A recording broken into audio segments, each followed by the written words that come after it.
नमस्कार विद्यार्थी मित्रांनो, अभ्यास मित्र परिवारामध्ये तुम्हा सर्वांचं स्वागत आहे. मित्रांनो, आज आपण 16 जानेवारी 2026 रोजीचा करंट अफेअर्स या ठिकाणी अभ्यासणार आहोत. हे आपण करंट अफेअर्सचं वन लाइनरचं इयर बुक जे आहे ते तयार केलेले आहे. 2025 जानेवारी टू डिसेंबरचे प्रश्न यामध्ये तुम्हाला बघायला मिळतील, जे आपण रेग्युलर घेतो तसेच प्रश्न आणि डायरेक्ट त्याची उत्तरं तुम्हाला त्यामध्ये बघायला मिळतील. आजचा पहिला क्वेश्चन आहे, जानेवारी 2026 मध्ये मेटाचे नवीन अध्यक्ष आणि उपाध्यक्ष म्हणून कुणाची नियुक्ती करण्यात आलेली. तर मेटाचे आपण जर बघितलं, नवीन अध्यक्ष बनलेले आहे दीना पावेल मॅककॉर्मिक.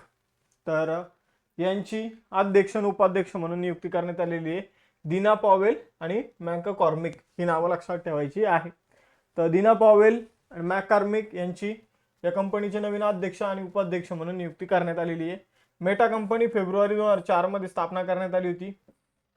कॅलिफोर्नियामध्ये याचं मुख्यालय आहे. मार्क झुकरबर्ग CEO आहे. आता मित्रांनो, एक गोष्ट लक्षात घ्या की मेटा अंतर्गत एक कंपनी येते जिला आपण फेसबुक म्हणून ओळखतो.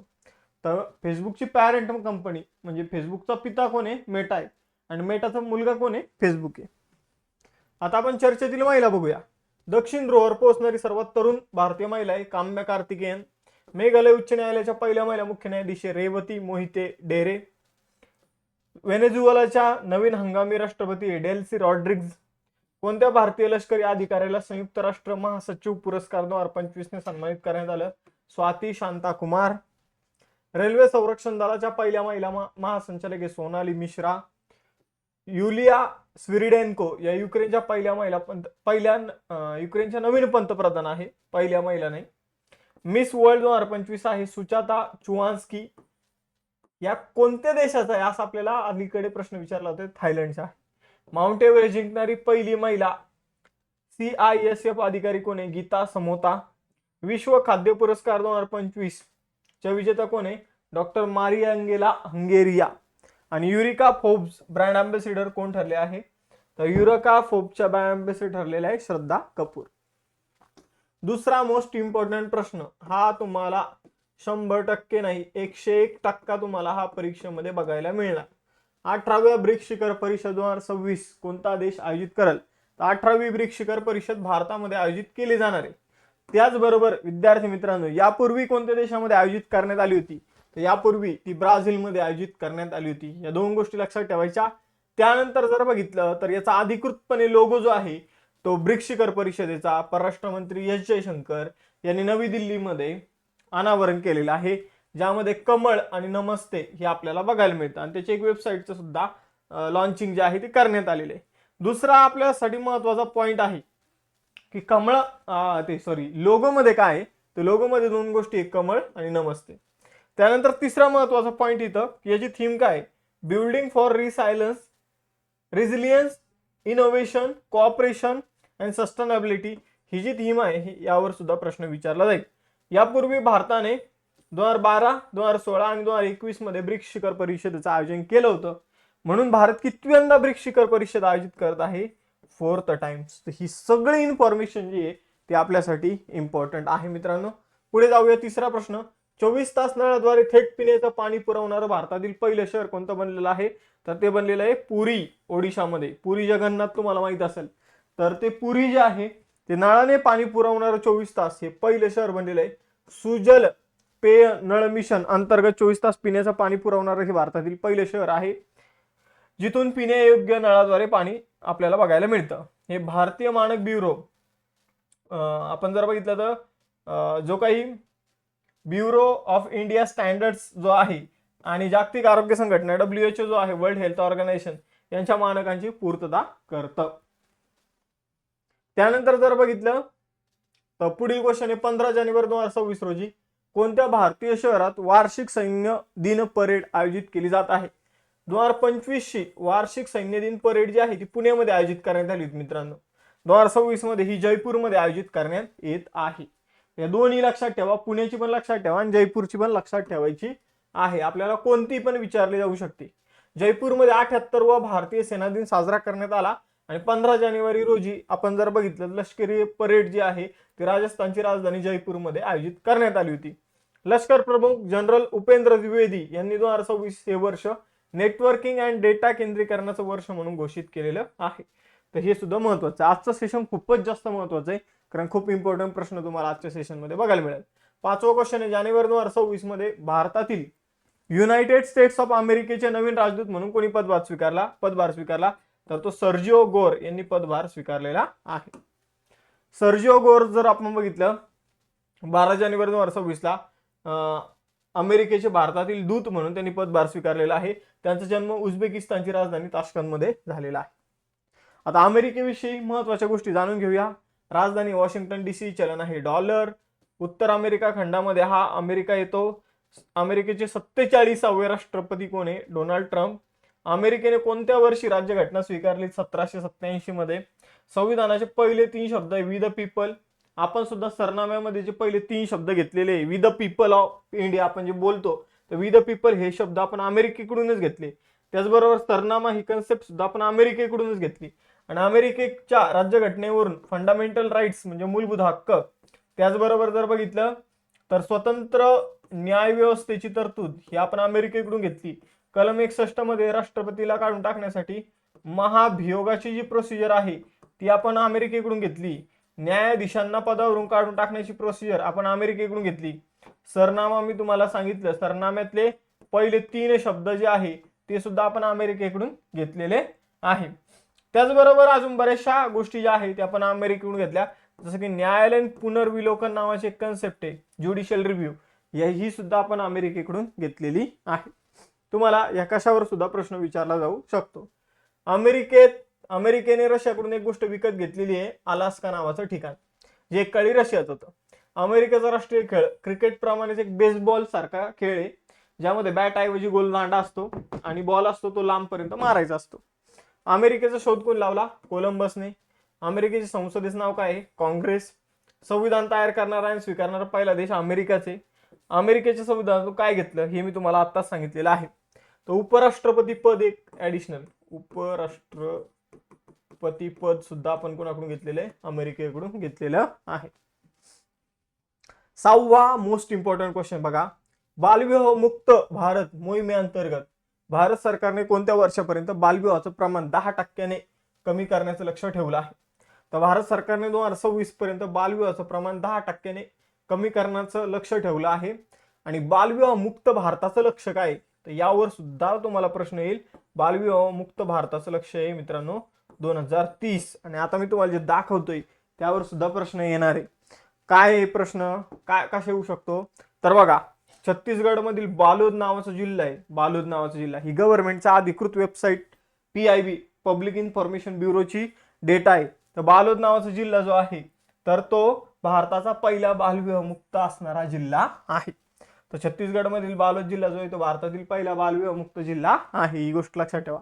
17 सप्टेंबर 2025 रोजी छत्तीसगड मधील सुरजापूर जिल्हा प्रशासनाने 75 ग्रामपंचायतींना काय घोषित केलं होतं? बालविवाह मुक्त पंचायती म्हणून घोषित केलेलं आहे. आपण जर बघितलं बालविवाह मुक्त भारताची सुरुवात महिला आणि बालविकास मंत्रालयाने नोव्हेंबर 2024 मध्ये केलेली आहे. आपण जर बघितलं तर हे संयुक्त राष्ट्राचं शाश्वत विकास ध्येय जे आहे तर त्याच्या अनुषंगाने सन 2030 पर्यंत बालविवाह पूर्णपणे संपुष्टात आणायचे आहे आपल्याला. आणि बालोद जिल्हा देशातील पहिला बालविवाह मुक्त जिल्हा आहे. आता मित्रांनो, लेक्चरमध्ये पुढे जाण्या अगोदर आपण राज्यसेवा आणि कंबाईनसाठी फाउंडेशन बॅचेस सुरू केलेले आहे. यांचे लेक्चर 19 तारखेपासून सुरू होणार आहे, पण तुम्ही आताच तुमचे ऍडमिशन कन्फर्म करून घ्या. कारण पहिले 100 विद्यार्थ्यांना तुम्हाला इथे जी फी दिसत आहे ती फी तुम्हाला पहिले 100 विद्यार्थ्यांसाठीच असणार आहे, नंतर ही फी वाढणार आहे. त्याचबरोबर ग्रुप बी आणि ग्रुप सीच्या मुख्य परीक्षेला जे मुलं असतील त्यांच्यासाठी खास आपण धुरंधर बॅच जी आहे ती सुरू केलेली आहे. 21,000 PYQ ची आपण स्पेशल बॅच सुरू केलेली आहे.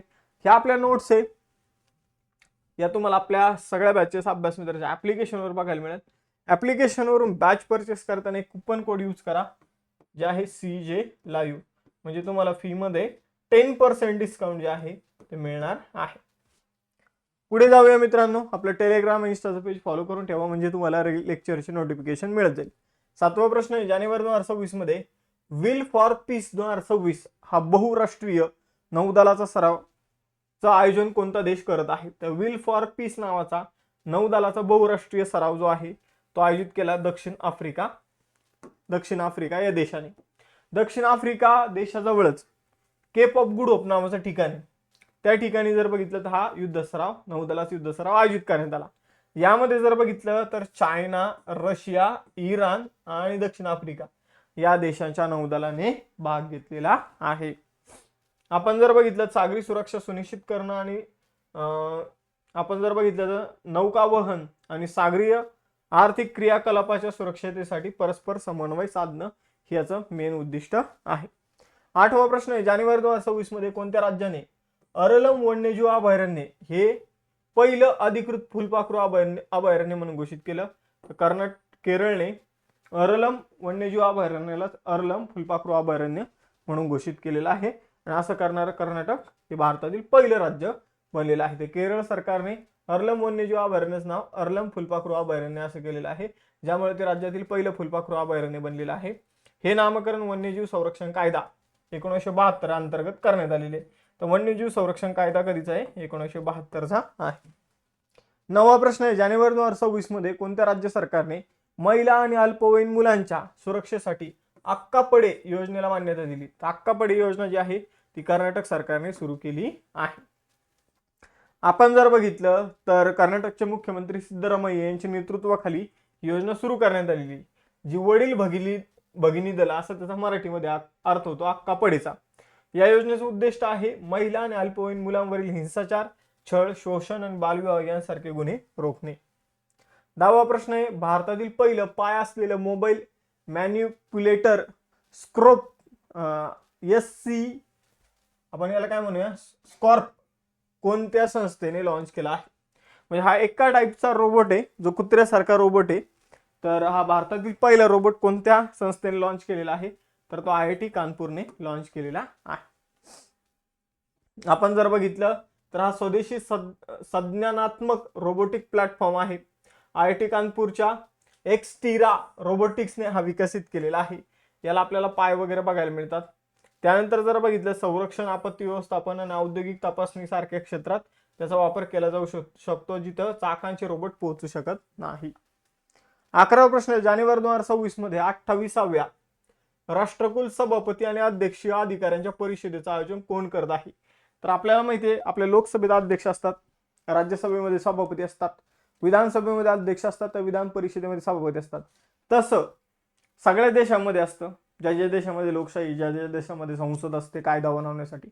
मग जे राष्ट्रकुल देश आहे म्हणजे एकेकाळी ज्यांच्यावर इंग्रजांचं राज्य होतं असे जे देश आहे, त्या अशा देशातील सगळे जे महत्वाचे जे काही अध्यक्ष आहे, जसं आपल्याकडे लोकसभेचे अध्यक्ष इथं बघू शकता ओम बिर्ला आहे, तर त्यांची एक परिषद भरवली जाते. त्या परिषदेचं आयोजन जे आहे राष्ट्रकुल सभापती आणि अध्यक्ष अधिकाऱ्यांच्या परिषदेचं आयोजन जे आहे ते नवी दिल्ली भारतामध्ये होत आहे. आणि 28वी परिषद आहे. पंतप्रधान नरेंद्र मोदी याचं उद्घाटन करणार आहे. याचं अध्यक्षपद लोकसभेचे अध्यक्ष ओम बिर्ला हे भूषवणार आहेत. या यशस्वी आणि हा कार्यक्रम पार पडलेला आहे. भारताने पुढील अध्यक्षपद जे आहे ते UK कडे सोपवलेलं आहे. 12वा प्रश्न आहे, जानेवारी 2026 मध्ये अपेडाने कृषी निर्यातीला प्रोत्साहन देण्यासाठी एक योजना कुठे सुरू केली? तर रायपूर छत्तीसगड मध्ये कृषी निर्यातीला प्रोत्साहन देण्यासाठी एक योजना जी आहे ती सुरू करण्यात आलेली आहे, ज्या अंतर्गत छत्तीसगड मधील शेतकऱ्यांना आणि निर्यातदारांना आंतरराष्ट्रीय बाजारपेठेशी जोडायचे. विशेषतः तांदूळ, बाजरी, वन उत्पादन निर्यातीशी संबंधित ही योजना सुरू करण्यात आलेली आहे. अजून हिचं नाव जे आहे ते पब्लिक करण्यात आलेलं नाहीये. आपल्याला माहिती योजना कशाशी संबंधित, पण नाव आपल्याला अजून माहित नाही. अपेडा जी आहे ती कृषीशी संबंधित जे काही प्रोडक्ट असतात तर त्याच्या निर्यातीशी संबंधित ही संस्था आहे. तर कृषी आणि प्रक्रिया केलेले अन्न उत्पादने निर्यात विकास प्राधिकरण.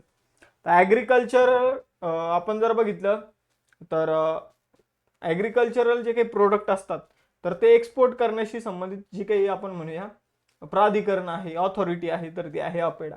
13 फेब्रुवारी 1986 ला स्थापना झालेली आहे. नवी दिल्लीमध्ये मुख्यालय आहे.